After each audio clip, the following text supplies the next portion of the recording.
Yeah, I think it's game time in terms of where we are. So up next, we have Drew. There he is. Drew from the Commit Boost team. And I don't have a full bio on you, but ex-Brevin, VC, what else did you do? I don't know. Boy band at some point? Yeah? I don't know. All right. So we have Drew from the Commit Boost team, Sebastian from Kiln, if you could come up here as well. We got Matthias, there he is, from SSV, Ben from Coinbase, and Reza from Figments, there he is. All right. We'll get, oh, you guys have mics, there we go. How's everyone doing? Yo. Hopefully this is your most exciting event of the week, like Sam said. The opportunity for proposer commitments and the first use case being Preconfs is a huge unlock for Ethereum. Kevin highlighted, but actually left my job at a hedge fund to work on this concept, and why I came about to this idea of Commit Boost, and generally why I'm excited to sit up here with these folks is Justin Drake said to me a couple years back, this is when I was an investor, he says he didn't say it like this, I say he did, but if you want to make a lot of money, find a way to use Ethereum that we haven't historically thought about. And I think data availability is one of those great examples where when Ethereum was created, no one said, oh, this is a great DA layer. That evolved with time, and it's a different way to perceive. And the question I kept asking myself is, if issuance is going to go down, what are these, at the time, 600,000 plus validators going to do when they have near 100% uptime? They're quite good at running computers. What are the other services they can provide, not only to Ethereum, to maybe the world? And so that has kicked off my journey in all this with Commit Boost, but also the exploration many of these teams have been down, which we'll start discussing in a moment on that side. So maybe we'll just begin, go down the line. I gave a couple options. There were some pre-canned questions here, so maybe I'll mix it up per person. But Seb, if you can talk a little, give a little intro, and then why don't you tell us your favorite researcher? Sure. So yeah, I'm Sebastian. I'm working at Kiln. We are an operator on Ethereum. We have about 50,000 validators, a bit more. So that's about 5% of the network. So quite a lot of block space, I would say, for pre-confirmations. I'm mostly working on research and infra, like a mixture of the two. And so I've been a bit involved in the Commit Boost effort. That's right. And yeah, so my favorite researcher, I would say, is Barnaby. Because I think he has the meta view on Ethereum, and yeah, I like his views and like the way he shares it. So yeah, kudos to Barnaby. So notice, I think Barnaby is also French, so you know we have a mafia starting here. I'm totally biased. Matt, why don't we go with you, and I'll ask you, what do you know, the way I see Ethereum, it's kind of at an inflection point, or at least that's how crypto Twitter perceives it, but maybe what do you see as the greatest thing coming out of Ethereum today? So an intro and something you're excited about around Ethereum today. Matthias here from SSV Labs. So we are the core team behind the very first distributed validator technology called SSV Network. Currently on mainnet, I think right now around 64,000 validators are actually using the technology actively. Then we just announced like 1.5 weeks ago the SSV 2.0, which I'll probably share later. Yeah. Ethereum, I think there's a lot of like new innovations coming out, like pre-confirmations. Another one is my powerful friends Unify rollup itself. That's going to unify all the liquidities for the rollups, and also although there's some issues with Petra testnet, but that's I'm sorry, but that's something that I think you mean test nets. Net, yeah. Multiple chains here. Correct. So the amount of messages I got freaking out about what happened on testnet yesterday was insane. Everything is going to be fine. Everything is going to be fine, okay? So I think that's one more thing that really to look out itself, although there's a lot. I think it's the largest upgrade for Ethereum. A lot of new EIPs, in the validator secs, when we talk about like as I think about the execution layers itself, yeah, I think that's about it for me. Yeah. Nice. And then Ben, we'll go with you, and I'll ask you and Reza the same question. You guys both have like an institutional slant. Kelm does too, but just to pick on you guys, what do you see? What types of questions are you getting from folks, or what do you see as like the biggest risk in Ethereum today? So just an intro, and then some of the risks you've seen or perceived, maybe false, maybe true. Be interested. Yeah, Ben Rodriguez, protocol specialist at Coinbase. Just think of me as a cross-functional strategist on our product strategy across different like product lines. A lot of my work is on staking, but I am like across like Insto and a little bit of retail, sometimes Base as well.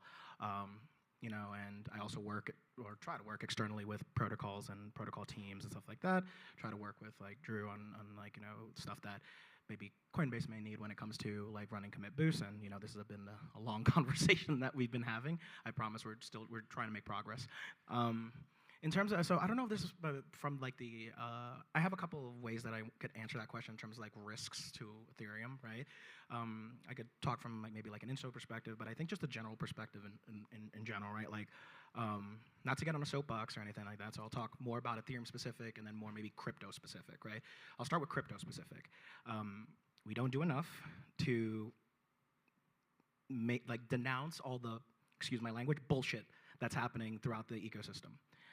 2 days ago, I was just sitting at a bar, just you know, with my little mocktail, and someone started talking to me, and they were a pharmacist, so they had really nothing about crypto, and I was like, yeah, I'm traveling, you know, for a conference here, and the first thing that she asked me was, is that all just a scam? Literally, that's the first thing she asked me, right? As soon as like, you know, I brought up like what I do for work, and it doesn't matter what we're doing in like, you know, in terms of like the real technical chops and cool things that is being done in Ethereum, if that's what the general public thinks, right? It really does not matter. We need to be able to onboard those people, right? In terms of like, you know, just Ethereum specific, right? I think, you know, one thing is, you know, there's this idea that has kind of like died over the past like 6 months, is the idea of like ossification. I think that's, in general, the biggest risk to Ethereum, and just in general, like, I think the way, like, you know, the idea of ossification is it's kind of just like, it's rigid, it doesn't really change, stuff like that, which is kind of like, you know, in my opinion, a problem with Bitcoin, right? Ossification, I think, is death. And I think, like, you know, you get too comfortable with, like, certain things about the protocol and certain dynamics of the protocol, and then we get kind of, like, you know, bogged down, and also just kind of, like, you know, have this idea that like everything's okay when like there's other, you know, protocols around that like is pushing the envelope on certain things, right? I mean, I'm going to call them out, Solana specifically. Like, you know, people thought they were not really competition, but honestly, let's be real. Like, let's not like, you know, let's call it what it is. It is, right? And it like, you know, kind of forced Ethereum back into like, oh, like, you know, kind of like war mode, right? So I think like the biggest risk to Ethereum is like, you know, feeling too safe. And there's a lot of things going on right now with pre-confirmations, base roll-ups, native roll-up, whatever it is, right? Like, and that's excellent from that perspective. But from a non-technical perspective, right, one of the biggest things is users onboarding, right? Specifically, like, you know, it should feel like there's multiple chains, and that's, you know, fine. I think, like, the fractured experience is a problem. Like, the idea of, like, looking at my wallet and seeing not only the logo of the token, but a sub-logo of what network that's on, and having multiple different types of dApps, the same ones deployed across many different things, feeling like, you know, fractured and all that stuff, is also a big risk. Because that's not an experience for anyone would like. It should feel like one chain, right? So combine all that together, of the general crypto risk and also the risk to Ethereum. Sorry for a very long answer, but, you know. It's all good. That's good. Reza. Yeah, I think you answered for me too. I'm going to tag on that. I'm Reza from Figment, Senior PM for Ethereum and Solana. And yeah, so the question was, what are the risks? So you basically covered the risk for the retail and mass adoption, which I agree with you. I used to work actually for Wealthsimple, and we were building this Web3 wallet, and adoption is actually the biggest hurdle.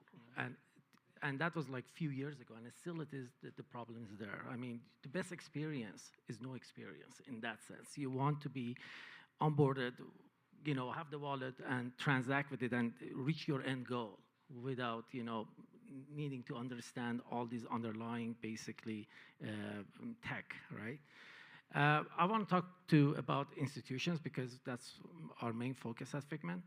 There are different kind of risks. Some of them are perceived risks. So the same perceived risk that you're talking about, basically the general public, exists in some different shape or form when we are talking to institutions, that they are wondering that what's going to happen during the slashing, and the noise that some of people in the Ethereum ecosystem make on Twitter is not helpful for that matter. So I would say that counter to that is education. We try at Figment to have very strong opinions about this and try to and it takes a long time to basically bring TradFi and institutions that are not comfortable with something that I would say libertarian technology, and they want to. But we have been very successful. We have like over 700 clients right now, with more than close to 50,000 validators. That's awesome. So some aligned views probably on the risks. Some favorite researchers, some excitement, which is good. And we'll shift the focus here towards proposer commitments, more specifically. Maybe I'll start with Sebastian, not to offend the others, but I think Kilm has been one of the most forward-leaning teams with regards to testing things in Haleski, battle testing protocols, engaging with teams. And so, Seb, I'd be really curious in some of the things you guys have found. Maybe there's some teams in here that are looking at building proposer commitments, running validators. What are the operational things you guys discovered? What are the things that need to be focused on still as we go forward? How did ETHGas do if you guys have tested them? Maybe since they're hosting us here, just a bit about that would be super helpful. Yeah. So like all of this is like being built at the moment. So like there are like different solutions that have different semantics and so on. And so as an operator, it's a bit let's say complicated to deal with the complexity of trying to handle them all, to have like some sort of like sane ecosystem where there is like fair competition and like operators can switch between different pre-confirmation systems. So I think this is why like Commit Boost is very important because like it's an open platform with like some guidelines for pre-confirmation systems to like onboard new validators. And so I think the main challenge is like dealing with this complexity. And I would strongly favor like folks like to engage with like Commit Boost and try to understand like first like look at what others are doing and try to come up with like some sort of like common framework to like operate give to operators like a simple playbook to register their keys, enable them on their like production, and then like also be able to unregister them in a safe way so that they can switch to another system if needed. Yeah, I'm not sure if that answers the question, but TLDR is like working towards some sort of standardized way of dealing with pre-confirmations from a proposer's perspective. That's good. And what has been, I guess, just one quick follow-up, what has been your experience so far? Is it pretty standardized? Is it slightly a little out of whack? Do we need to knock some heads around, get people a little more organized? Right now, it's a bit hacky. Like, working with one specific pre-confirmation system is easy. It's like the kind of job we are used to. Like, whenever we like try to run a specific L2 or something like this, like you read the documentation, you find quirks, you fix them, engage back and forth, and so on. So this is manageable for like one pre-confirmation system, but the moment like you have like 50,000 validators, and half of them are going to go through PBS, the other half to like some specific pre-confirmation system A, and another subset to pre-confirmation system B and C, and so on. Once you have to deal with this sort of like complexity, it becomes very hard. And so I think I answered twice the same question, but no, that's you good. get my point.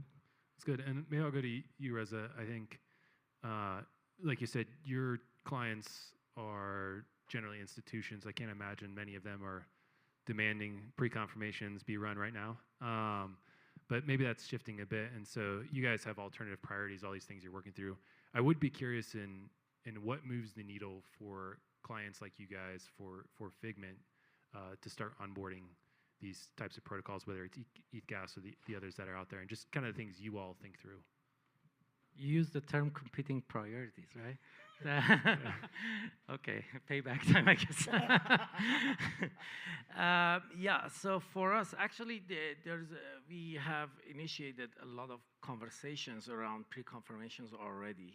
And it's interesting that we are at the, I would say, early days of this, and yet there's already massive fragmentation in terms of these solutions that each one have their own, risk profile in terms of slashing. Some of them, use ABSs. Some of them want collateral. Some of them are just reputation-based. And then rewards, the way that they're going to generate rewards are also different. They're tapping into different user base and solving for different use cases, which makes it very exciting.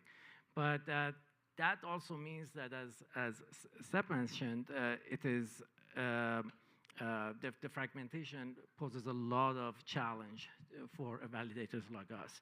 So what we are doing is, I would say it's a two-phase approach. The first phase is vetting all these pre-confirmation solutions, trying to really understand that what they are about, what is the value prop they're bringing to the table, what is the upside, what are the risks, and more importantly, I want to underline this: what is the impact on the whole ecosystem?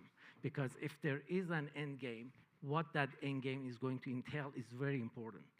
And again, we cannot have like 500 of those running our validators on those. We're going to pick and choose, and we want to be very careful about that. So that's something that we are actively doing. We are, and if you are actually building any solutions, you can reach me, and I would love to actually have a conversation with you. But it's not rocket science. We're going to look at value prop, risk, and impact on the ecosystem. And we're going to transfer that knowledge to, and we are doing that already with our institutional clients. That's good to hear, yeah. So if you're in the room and you have a different way to do pre-confirmations, Reza's open to talk to you, yeah. I'm just kidding. And then I guess, Ben, similarly, but maybe more amongst Coinbase, because it's its own ecosystem, I would say, of folks and their knowledge around crypto. What are the types of questions or education or metrics that you're trying to lean into to sell folks on supporting pre-confirmations of the various teams that are coming to you all? Yeah, from a validator perspective, right, one of the biggest things is, well, it's another avenue for validator revenue, right?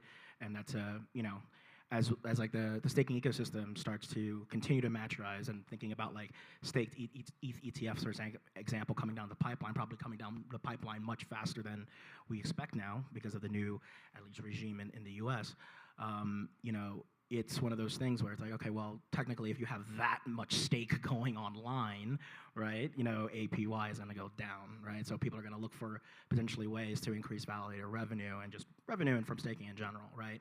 So these conversations are happening where it's like, okay, well, and I think there's a couple of pre-confirmation protocols that I've spoken to in here where it's like, give me your metrics, right? What exactly are you expecting, in terms of like potential like revenue numbers, right? And I know that's a hard question to ask, but like we have to keep pressuring on it, right?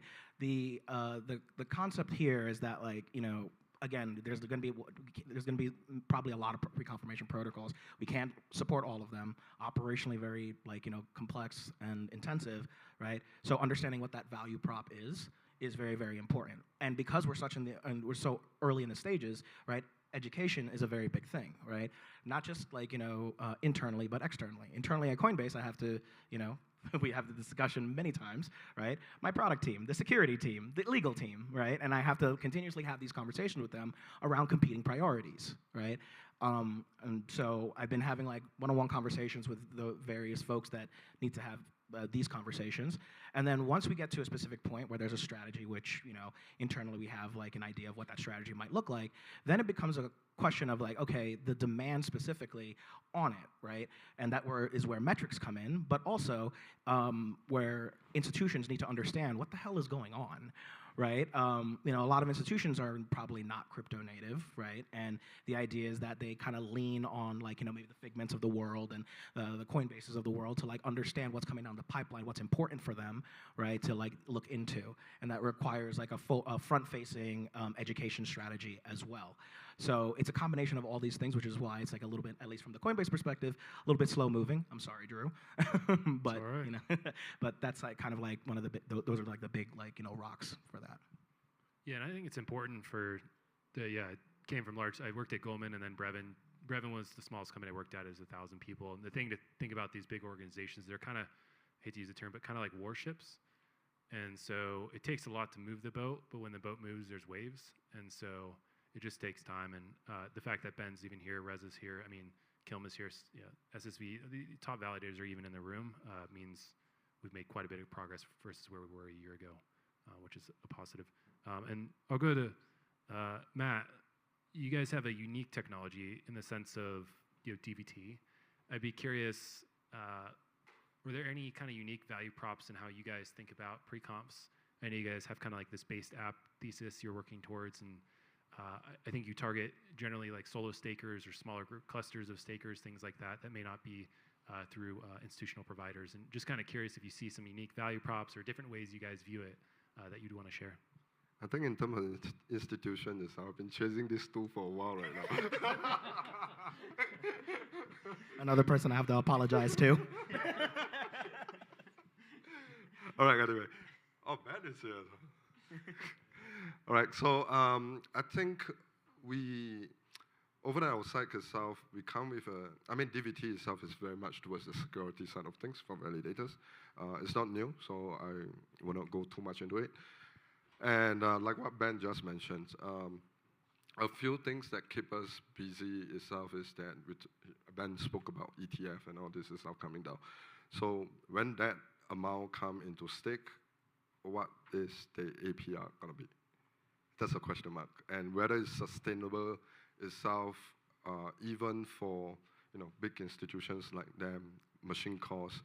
So I think pre-confirmation itself definitely is a good innovation to actually increase the avenue, like what Ben said, for every validators, which in returns might go back to the operators. And in terms of base app and all this itself, we actually come up with this concept itself also to target that. How do we actually increase what a validator can earn without any risk? So maybe we should take a little step back itself when I talk about SSV 2.0. So right now, even on the 1.0 side, which is the DVT side itself, everything is very easy to run the validators. It's zero coordinations. Pick and choose any operators you like. Then the smart contract shootout event, cluster created, done. That's it. As simple as that. So when there's pre-confirmation, it's going to be the same thing. So metadata, which pre-confirmations itself, that's the operator support. Hopefully, through commit boost later, things will be very easy. Yeah, that's how easy it is. So, the number of validators that's actively running on SSV itself is quite a big amount. So we kind of think of how can we actually help these validators, these SSV validators to earn more use. So we come out with SSV 2.0, which is what we call a base application protocols. So base applications is basically referring to any services itself that require bootstrap. So pre-confirmation protocols can be a base applications as well. So how it's going to work itself is actually very simple. We're going to use the validator itself, the key itself, the validator keys itself, and the social reputations and the CVM resistance of the existing already run validators to actually provide base security to services. That's what we're going to do. So nothing going on with the validator. Whatever you run in a validator, withdraw credential or whatsoever, it stays the same. All right? So I don't want to show too much. So go fast forward to phase 2. We're going to build something like a coordination layer, which is a base app chain. Not an L1, not an L2, just a very simple internal coordination layer. credibly neutral that allow multiple L1s itself to communicate with each other. So any base applications that itself will be able to not just get Ethereum-based security, but all the other L1s security itself. Yeah, that's basically base applications. Yeah. That's awesome. Yeah, so broader services than just pre-confirmations, but definitely pre-confirmation support. It's great to hear. So we talked a little bit about maybe where we're at, some of the metrics that are key for adoption. I'm going to kind of go down the line here to close this out, a bit about the future and some expectations people look to see. I'll maybe start with Sebastian here and just say if we're here in 60-degree weather in Denver next year, maybe we're having a beer or a glass of wine instead of a room full of people, where would you think we've gotten to with pre-confirmations? Like, what does that future somewhat look like? Yeah, so I guess there are two sides of it. Like, one is like how much it's going to be adopted by validators, and then how it's going to be used in the ecosystem. So on the validator side, I guess it's going like there is we discussed a bit about like the pricing of pre-confirmations and how to incentivize validators to like opt in. But like once there is like clear incentives about it, I think it's going to be a bit like how MEV Boost and PBS started on ETH, where like within a month or so, like most of the validators were running it. So I think adoption can be quite fast. And then in terms of usage, yeah, I'm bullish on the L2 narrative, so I hope it's going to be used well in that regard with like, cross transactions and this kind of stuff, yeah. Nice. Maybe, Ben, I'll go to you, and I pick on Ben to highlight risks, as I assume he has to, unfortunately, do this for a good chunk of his day. But what are some of the future risks you already see, either emerging or you say, like maybe theory today that you're concerned with or people are concerned with? Just be curious around some of that and the items you come across. I mean, there are multiple avenues of risk specifically, right? Operational security, right?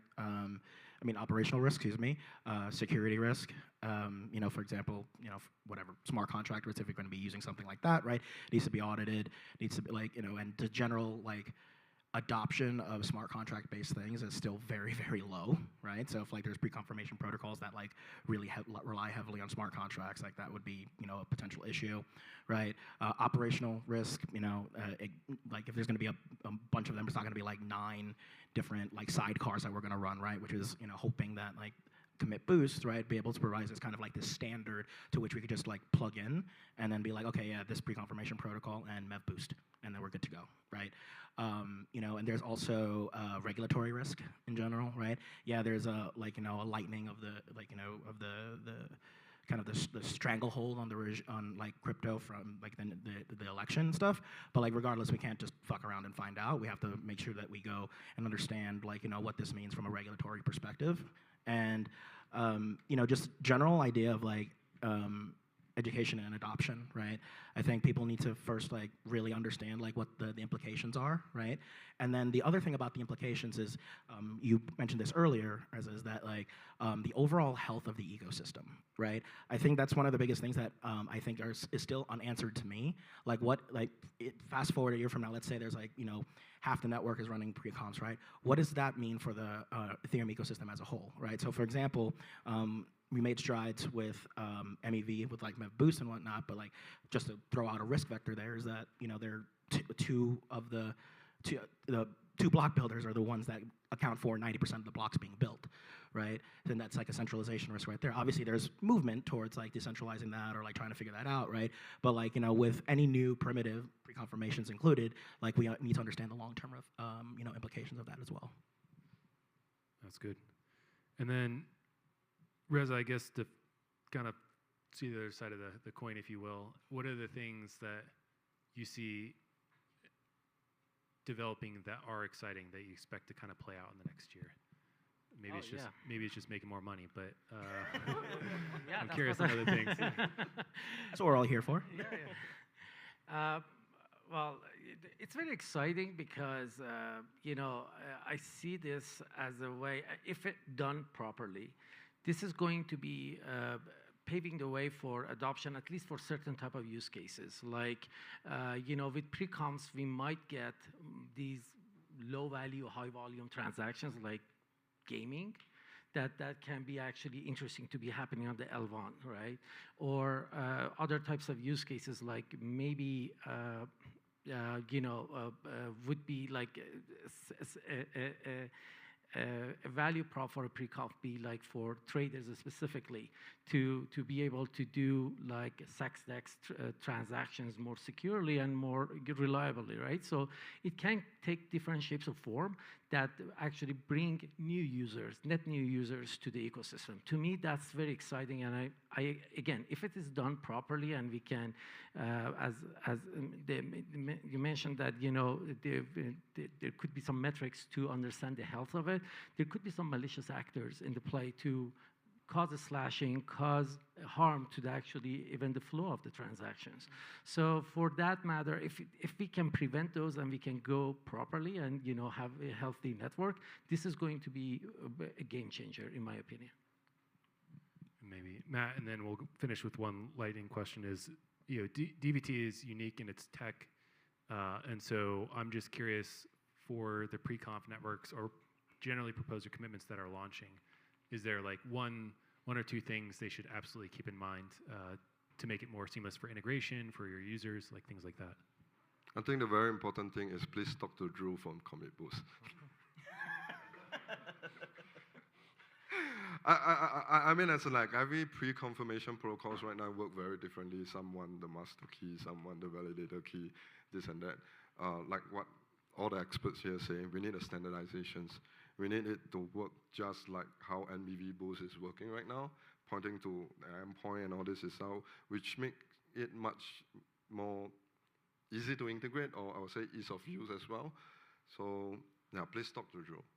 Please talk to Drew and make sure that it's integrated in Commit Boost. Yeah. Promise I didn't buy him a beer before this either. But yeah. That may be a good place to stop, but we'll go just a lightning round quick. Just one thing, and maybe you've already said it, but just to reemphasize the most important thing for the community accelerating pre-confirmations to keep in mind. And I'm going to answer it myself also because there's one thing close to my heart, and that is keep Ethereum's validator set decentralized. That is the most important thing for me. I think Vitalik would agree, and he's given a talk on this. So just as teams build, they should absolutely keep that in mind. And maybe we'll go down the line. Seb? Yeah, I will just say use tools to register keys on your pre-confirmation system, unregister, and then just stick to the PBS protocol, and it's going to work fine, I guess. And then you just mentioned what I want to say. Keep validator decentralized. Maximum effective balance is coming. So it's going to get more complex as well. Penalty is going to get worse as well, 64 times if I'm not wrong. Use DVT. Go into SSV 2.0 as well. Get more use.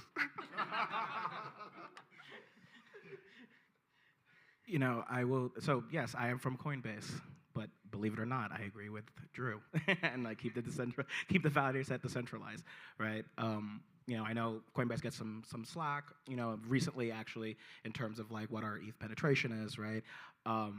Good news, we are committing to actually being more transparent to that.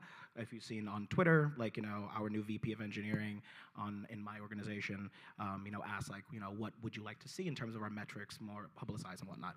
Obviously, we can't do everything, but we're trying to be more transparent. So that's actually pretty near and dear to my heart as well. We don't want just two entities running everything, right? And then in general, I'm going to just reemphasize the idea of education, right? Because there's only 80 people in this room right now, if I can count, right? Or 60 people, whatever. And just the broader crypto ecosystem needs to also understand what's going on here, right? What's important, and what the use cases are, what the value props are, and stuff like that. Because if people just don't understand that, this doesn't really matter. Right, and then because if the broader crypto ecosystem may still be trying to onboard to this idea, then you could only imagine that the general, ecosystem as well, instos and retail folks and whatnot, just don't really know what's happening, right? So it's just being very transparent about what these are and what the metrics are, what the value props are, and just being extremely transparent. If you don't do that, they call it a scam, just like. Just call it a scam, yeah. I would just say that, for the folks that are working on any pre-conf solution, just keep it simple. right? I mean, make sure that it is compatible with commit boost. Because at the end of the day, I'm just being very super transparent. That's one of the criteria that we use to deprioritize a solution. So keep it simple. Have a simple value prop. It's okay to have like multiple solutions, but if you want simple and easy to understand, I think you will have a much better chance of getting adoption. That's good. And with that, thank our guests here. Thank you. Thank you. Nice. You guys are good. As we